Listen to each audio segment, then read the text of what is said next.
There is a kind of stubbornness that doesn't look like strength from the outside. It looks like a woman alone on a ladder in October, renailing cedar shingles before the first frost, with no one watching and no one coming. It looks like a woodpile stacked higher than it needs to be, because the person who stacked it has learned not to trust that help will arrive. It looks, to most people passing on the gravel road, like nothing worth stopping for. Edith Calloway had stopped anyway. She had not planned to. She was driving the long route back from Pincher Creek, the way she always drove when she needed to think without the radio. Her father's estate had been in probate for 11 months. The Calloway name still opened doors in Crowsnest Pass, old money from coal and timber that had outlasted both industries.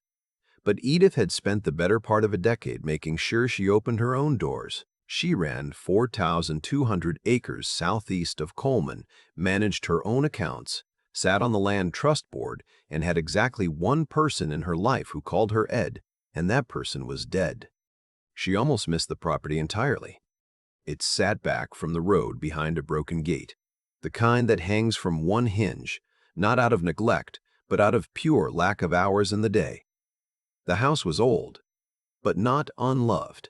Someone had patched the porch boards recently. You could see where the new wood hadn't weathered yet, pale against the gray of everything else. The kitchen garden had been put to bed properly, straw mulched and bordered with stones, the kind of detail that takes time a person doesn't technically have. And on the south side of the barn, a figure on a ladder was driving nails with the focused economy of someone who had already calculated exactly how many she could finish before the light went.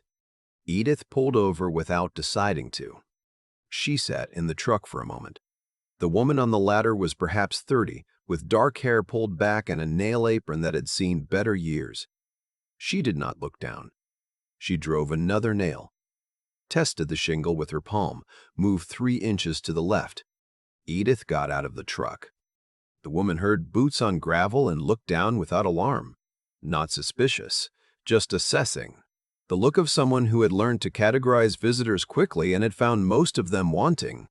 "You're on the Harriet Voss property." Not a question. She already knew whose truck that was. "I am," Edith said. "I wasn't trying to intrude. I stopped because I recognized that ladder." The woman on the ladder looked at the ladder. It was a 12-foot wooden extension model, the kind nobody made anymore. "It was my grandfather's," she said. "Mine too. Different grandfather."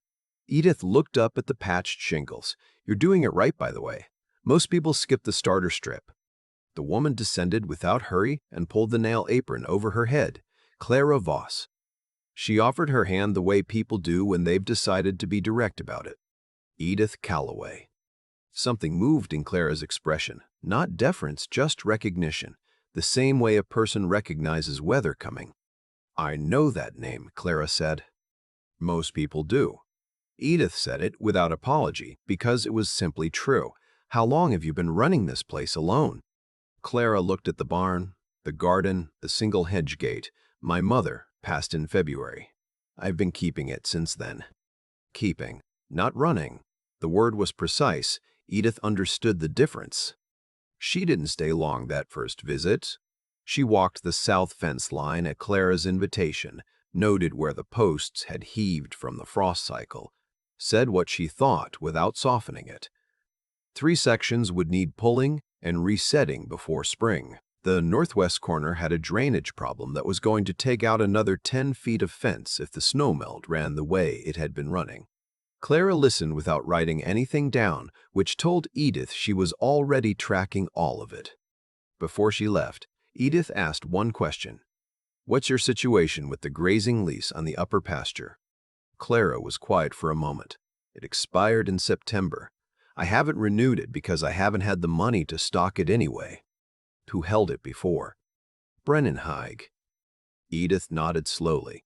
Brennan Haig was not a man she would have chosen for a neighbor. He ran cattle on leased ground across 3 properties in the pass, and he had a particular talent for allowing leases to lapse and then returning with an offer to purchase at a number that reflected the owner's desperation rather than the land's value. He had acquired 6 parcels in the Crowsnest corridor in 4 years, all from estates in transition, all at prices that looked reasonable until you understood what the land was worth once the rail access was factored in. Has he been in contact since it expired? Edith asked. He sent a letter in October. Clara said it the way you say a thing you've already decided how to handle. I didn't answer it. Edith drove home thinking about the upper pasture, the drainage problem, and the particular quality of stubbornness it takes to re-roof a barn alone in October. She came back 4 days later with a proposal. She laid it out on Clara's kitchen table over coffee that had been made strong enough to mean something. Winter grazing rights on the upper pasture through to May, fair market rate, her own herd, her own crew for fence repairs on the sections that needed it. In exchange, a first right of refusal on any future lease, and a drainage easement along the northwest corner that would protect both properties. Clara read the numbers twice. Then she looked up. Why not just buy the pasture? Because it's not for sale. Edith said it plainly. And before you ask how I know that, you have your grandmother's name on that property. You could have sold in February when the estate was open. You didn't. Something shifted in Clara's face, not warmth exactly, recognition. I need to think about it, Clara said. Take your time. Edith stood and carried her mug to the sink. But I'd suggest answering Haig's letter before he takes the silence as an opening. Clara called 3 days later. She had 2 conditions. The fence crew would work with her, not around her. And the drainage easement would include a clause requiring Edith's approval for any future development that altered the natural water flow through the northwest corner. Edith agreed to both before Clara finished the second sentence. The fence crew arrived on a Monday. 4 people, loaded truck, a week of posts and wire. Clara was already at the south line when they pulled in. Coffee in one hand, post hole digger in the other. The crew foreman, a woman named Pat Delorme, who had been running fence crews in the pass for 20 years, looked at Clara once, nodded, and handed her a pair of gloves. Ground's going to be stiff below 6 inches, Pat said. We'll start on the corner and work east. Clara worked the line with them all morning. The heaved posts were worse than she'd measured. 3 sections needed full replacement rather than reset. She noted the discrepancy, recalculated materials in her head, and told Pat without being asked. No explanation, no apology, just the updated number. By the 3rd day, the crew had developed the specific rhythm that forms between people who respect each other's competence. Clara knew where every post should be. Pat knew how to move a crew efficiently through frozen ground. Neither needed to manage the other. Edith arrived on the 4th afternoon with the signed agreement, 2 copies, notarized. Clara read it standing at the fence line with mud on her boots. You added a frost heave inspection clause, Clara said. Edith had. The northwest corner soil was what old-timers called a frost pocket.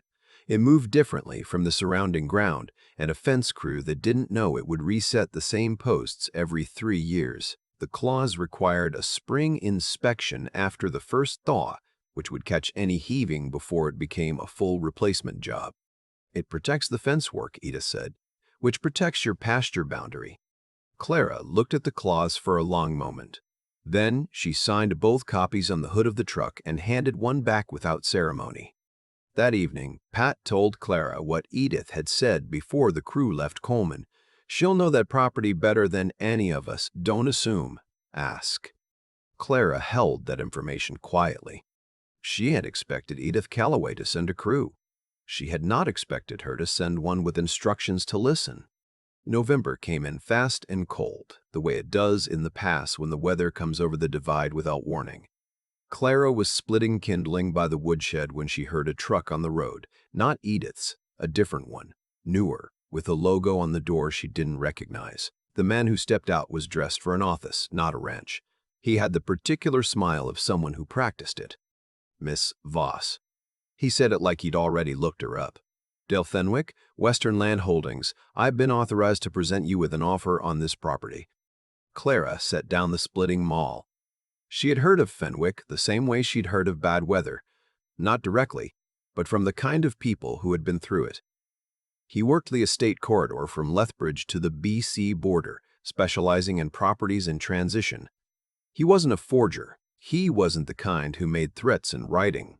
He was the kind who made them as observations, things that might happen, situations that tended to develop, and let the listener draw the appropriate conclusions. The property is under lease agreement, Clara said. Upper pasture and water access, signed and registered at Pincher Creek Land Titles. Leaseholder is Edith Calloway. Fenwick's smile recalibrated. It became something slower. Leases are temporary arrangements, Miss Boss, and a young woman running a property this size alone, that's a considerable burden. He looked at the barn, the woodpile, the single-hinge gate with the specific gaze of someone cataloging vulnerabilities rather than admiring the work. Property like this requires capital to maintain properly. The offer I have reflects that reality. He left a card on the gate post. I'll follow up Thursday. I'd encourage you to consider the full picture before then. Clara watched the truck until it reached the bend in the road. Then she went inside, opened her ledger to a fresh page, and wrote, Fenwick, November 9, offer made, implied pressure, Thursday follow-up. She sent a message to Edith Calloway that same hour. Edith arrived Wednesday evening without a crew, which was intentional. She sat at the kitchen table and looked at the ledger entry and at Clara across from her. He'll come with someone Thursday, Edith said. Not for enforcement, for atmosphere. I know. Clara closed the ledger. I'm not leaving the property. Edith looked at her steadily. I didn't suggest you should. They sat for a moment in the particular quiet of two people who understand each other without requiring the understanding to be narrated. I'll be here Thursday, Edith said, and I'll bring Pat. Thursday arrived gray and still, the kind of cold that settles into the bones of the land. Fenwick's truck came at 10 in the morning. He had a man with him, not a lawyer, not a sheriff's deputy, just a large man with a neutral expression whose job was to occupy space. Edith was standing at the gate when they pulled in, hands in her coat pockets, Pat Delorme to her left. Clara stood beside Edith, her grandmother's jacket on, the one with the Pincher Creek Agricultural Society patch on the shoulder, and her eyes were level and unhurried. Fenwick stepped out and read the situation. He was good at reading situations. It was most of what he did. Calloway. He said it without warmth. Didn't realize you'd be present. The lease covers this property through to May, Edith said. What happens here is my business. Fenwick looked at Clara, at the signed agreement showing in her jacket pocket, at Pat's particular stillness, the stillness of someone who has stood on a fence line in difficult weather for 20 years and is not going anywhere. The offer stands, Miss Boss, Fenwick said. $240,000, clean transaction, quick close.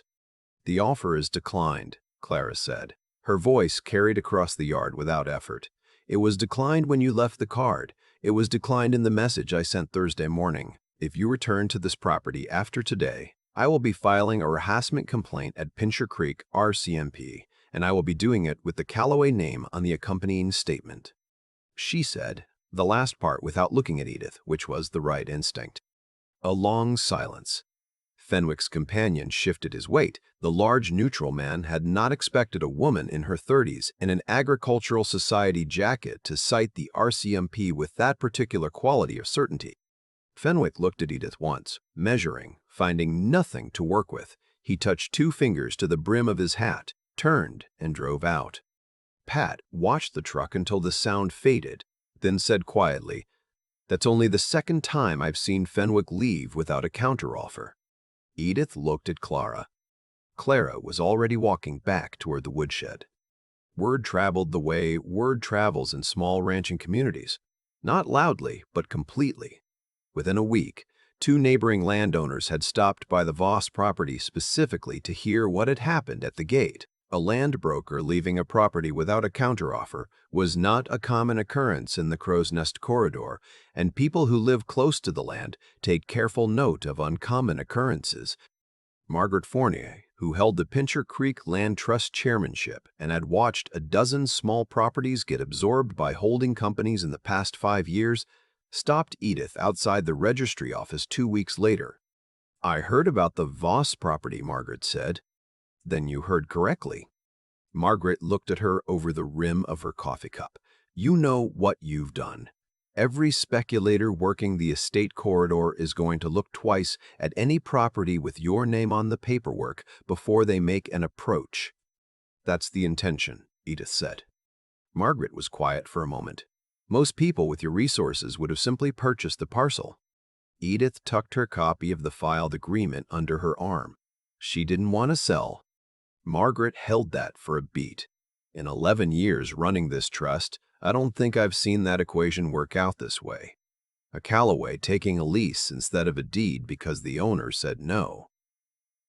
She said it without embellishment. That's not nothing. It landed the way plain things do. Edith drove back to the Voss property that afternoon and told Clara what Margaret had said. Clara was at the kitchen table with the ledger open, tracking the fence inspection schedule for the heave risk sections. She's right, Clara said without looking up. That is not nothing. She said it the way she said everything, directly, without ornament. Then she looked up. Thank you, Edith. It was the first time she had used the given name.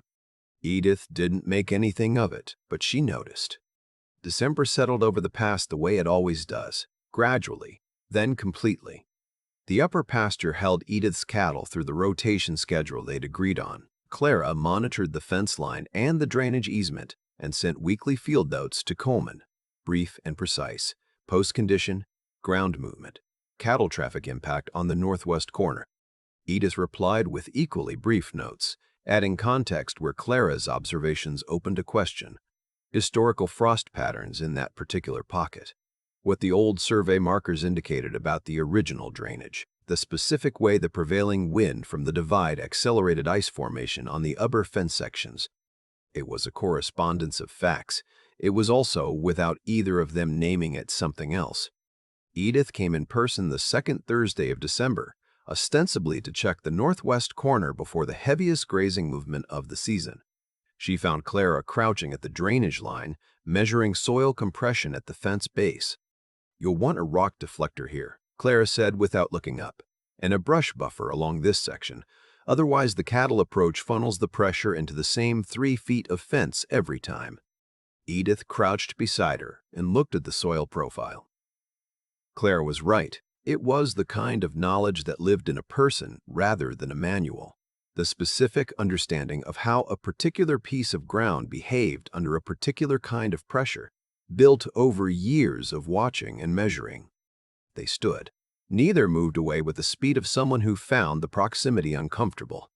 These field notes, Edith said, in 15 years, whoever manages this land will know exactly how this drainage system behaves in a heavy winter.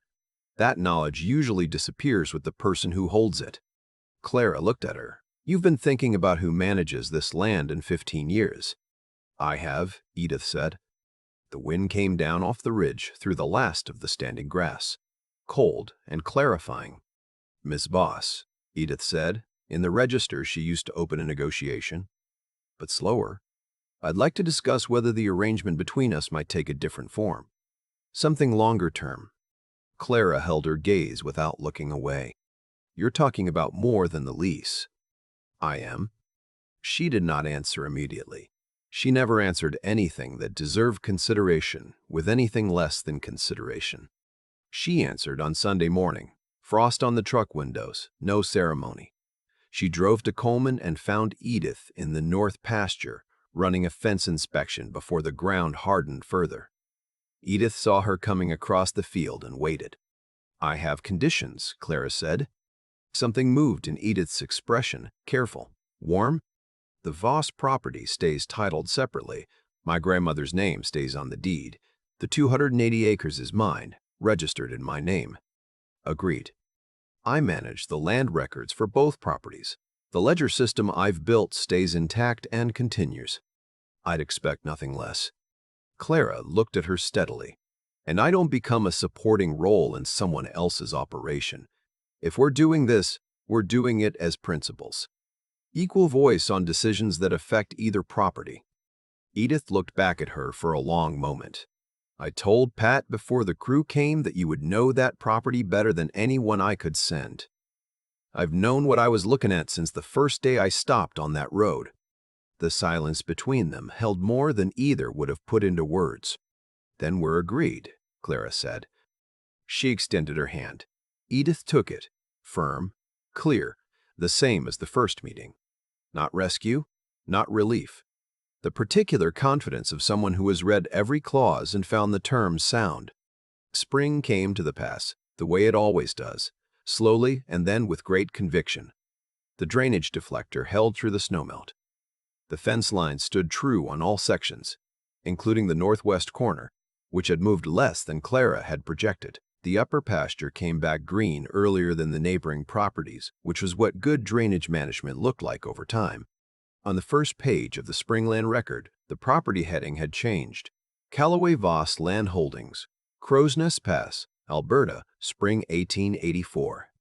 Clara was turning the first row of the kitchen garden when she heard Edith's truck on the road. She looked up with the easy recognition of someone who knows who is coming and finds the sound welcome. Edith walked to the garden edge. Garlic again? Garlic and leeks, rotating off the squash ground. Edith looked at the new growth, the repaired barn, the gate that now hung on both hinges. Sound decision. They stood in the early spring light. Two women who had built something carefully, condition by condition by condition, clause by clause, one ledger entry at a time. Not out of rescue, not out of loneliness. Out of the clear-eyed recognition that some partnerships are worth the paperwork. There is a kind of wealth that doesn't travel with a logo on a truck door or a smile that recalibrates when the room changes. It travels in field notes sent on a Thursday, in a crew foreman who says, "Ask her, don't assume," in a gate that finally hangs straight because two people decided the problem was worth solving together. Callaway Voss, Crowsnest Pass, 280 acres, registered jointly in trust. That deed was not framed on the wall. It didn't need to be. Both of them knew exactly where it was. You've been riding with echoes of the Wild West, where the West is told the way it actually was. Leave a comment and tell me where you're watching from. I read every single one. The next story is already waiting. I keep thinking about that ladder. Not the barn, not the signed deed, not even the moment Fenwick turned his truck around and drove out without a counteroffer, just the ladder. A 12-foot wooden extension model that nobody manufactures anymore, inherited from a grandfather, leaned against a barn wall in October, with a woman at the top of it who hadn't asked anyone for help and wasn't planning to. That image stays with me because it says everything about what actually drives a life forward, and it has nothing to do with luck.